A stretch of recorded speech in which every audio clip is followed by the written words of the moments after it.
राज्यपाल संतोष कुमार गंगवार के अभिभाषण के साथ ही झारखंड विधानसभा का बजट सत्र आज से शुरू हो गया है, जो 27 मार्च तक चलेगा। इस बार सदन की कुल 20 बैठकें होंगी। वित्त मंत्री राधाकृष्ण किशोर 3 मार्च को बजट पेश करेंगे। राज्यपाल संतोष कुमार गंगवार ने अपने अभिभाषण में विकास गतिविधियों पर चर्चा की और आगामी कार्यक्रमों का जिक्र किया। श्री गंगवार ने कहा कि राज्य के तेज विकास के लिए सरकार पूरी प्रतिबद्धता के साथ काम कर रही है। इससे पहले कल विधानसभा के बजट सत्र में सत्ता पक्ष और विपक्ष ने अपनी रणनीति को लेकर अलग अलग बैठकें की।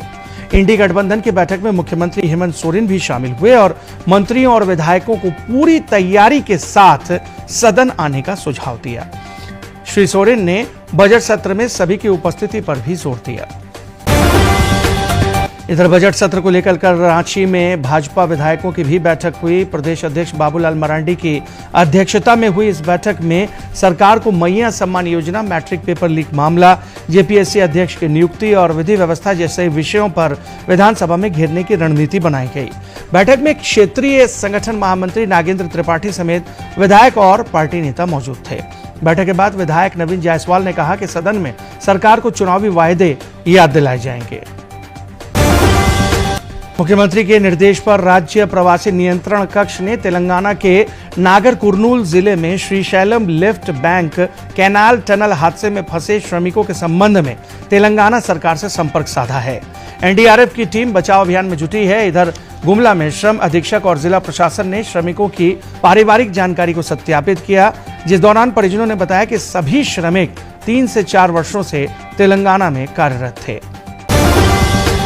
झारखंड दौरे के क्रम में केंद्रीय पर्यटन मंत्री गजेंद्र सिंह शेखावत ने कल रामगढ़ के पतरातू लेक रिजॉर्ट में पर्यटन विकास को लेकर उच्च स्तरीय बैठक की।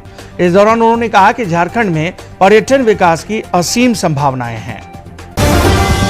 केंद्रीय पर्यटन मंत्री गजेंद्र सिंह शेखावत ने रामगढ़ के Patratu lake resort conference hall में राज्य के पर्यटन मंत्री सुदिव्य कुमार सोनू और पर्यटन विभाग के वरीय पदाधिकारियों के साथ पर्यटन विकास को लेकर अहम बैठक की। बाद में पत्रकारों से बातचीत करते हुए श्री शेखावत ने कहा कि झारखंड में पर्यटन विकास की असीम संभावनाएं हैं। उन्होंने कहा कि केंद्र सरकार द्वारा राज्यों को पर्यटन विकास के लिए जरूरी सहयोग किया जा रहा है। परिवहन मंत्री दीपक बिरुआ ने हिट एंड रन मामले को लेकर पदाधिकारियों से संवेदनशीलता बरतने का आग्रह किया है। उन्होंने चाईबासा में कहा कि ऐसे मामलों में मृतक के परिजनों को मुआवजा देने में कोई परेशानी न हो, इसका खास ख्याल रखा जाए। श्री बिरुआ ने सड़क दुर्घटनाओं की रोकथाम के लिए जरूरी उपाय करने का भी निर्देश दिया। कांग्रेस के नवनियुक्त प्रदेश प्रभारी के राजू झारखंड में पार्टी संगठन को धारदार बनाने की कवायद में जुट गए हैं।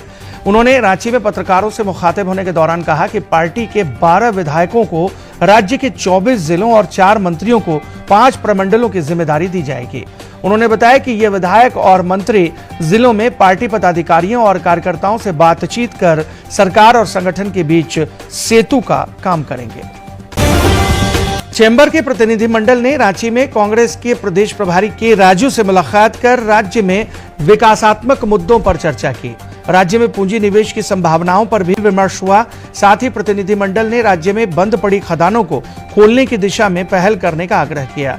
श्री राजू ने राज्य के विकास में व्यापार और उद्योग जगत की भूमिका को महत्वपूर्ण बताते हुए सुझावों पर जरूरी पहल करने का आश्वासन दिया।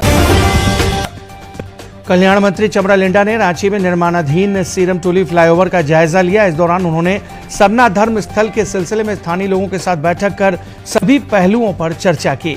कल्याण मंत्री ने कहा कि क्षेत्र में आवागमन के मद्देनजर फ्लाईओवर की ऊंचाई को बढ़ाने की आवश्यकता है, ताकि भविष्य में किसी दुर्घटना की आशंका को टाला जा सके।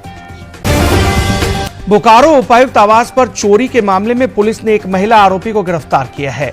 बोकारो डीएसपी अनिमेश कुमार गुप्ता ने बताया कि मामला दर्ज कर इस सिलसिले में अनुसंधान कार्य लगातार किया जा रहा है।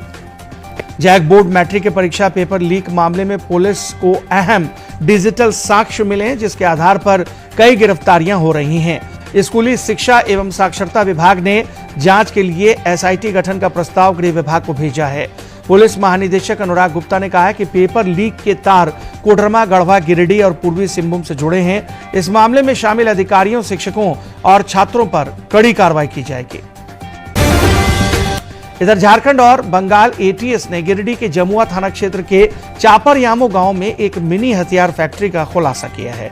जिले के पुलिस अधीक्षक डॉक्टर विमल कुमार ने बताया कि एक मकान में यह कारखाना चलाया जा रहा था। उन्होंने बताया कि छापेमारी के क्रम में 6 लोगों को गिरफ्तार किया गया है और दर्जनों अर्धनिर्मित पिस्तौल समेत अन्य चीजें बरामद की गई हैं। खूंटी में लॉटरी का अवैध कारोबार करने वाले 6 लोग पकड़े गए हैं। पुलिस ने गुप्त सूचना के आधार पर बुंडू के बाजार टांड निवासी देवानंद राम को उसके सहयोगियों के साथ लॉटरी की खरीद बिक्री करते हुए गिरफ्तार किया, जिन्हें बाद में न्यायिक हिरासत में भेज दिया गया। इस दौरान पुलिस ने नागालैंड की एक कंपनी का 50,000 रुपए का अवैध लॉटरी और नकद 51,000 रुपए बरामद किए। तो आज की बात बस यहीं तक। कल फिर होगी मुलाकात।